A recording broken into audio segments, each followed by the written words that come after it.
Hi hello, ഇതൊരു sleeve cutting ആണ് കാണിക്കുന്നത്. ഈ സ്ലീവിൻ്റെ ലെങ്ത്ത് വന്നിരിക്കുന്നത് 10 ഇഞ്ച് ലെങ്ത്തിലാണ്. 1 ഇഞ്ച് സീം അലവൻസും ആടാക്കിയിട്ടുണ്ട്. പിന്നെ ആം ഹോൾ റൗണ്ട് 9.5 ഇഞ്ചാണ് വേണ്ടിയത്. 9 ഇഞ്ച് അടയാളപ്പെടുത്തിയിട്ട് ആം ഹോൾ കർവിന് വേണ്ടി ഷേപ്പ്, ആം ഹോളിൻ്റെ അവിടെയുള്ള ഷേപ്പ് ഒരു 8.5 വരുന്ന വിധത്തിൽ നോക്കിയിട്ട് ഒരു 3.5 ഇഞ്ചിലാണ് arm hole curve വരച്ചിട്ടുള്ളത്.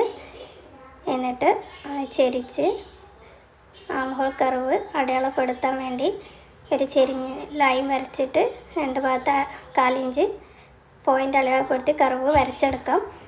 Bottom 6 inch + 1 ഇഞ്ചാണ് വിടുത്തെടുത്തിരിക്കുന്നത്. എന്നിട്ട് അതിനെ കൂട്ടി ലൈൻ വരച്ച് യോജിപ്പിച്ച് സീം അലവൻസും അടയാളപ്പെടുത്തിയെടുക്കാം.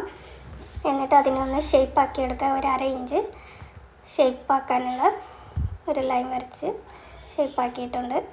ഇനി നമുക്കത് കട്ട് ചെയ്തെടുക്കാവുന്നതാണ്.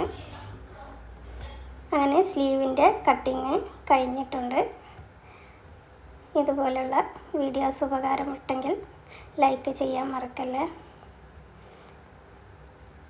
അപ്പോൾ വേണ്ട ഭാഗത്തൊക്കെ അടയാളപ്പെടുത്തി ഫ്രണ്ട് കൈക്കുഴി ഒന്ന് 1/4 ഇഞ്ച് കുഴിച്ച് കട്ട് ചെയ്യുന്നത് നല്ല ഓപ്ഷനാണ്.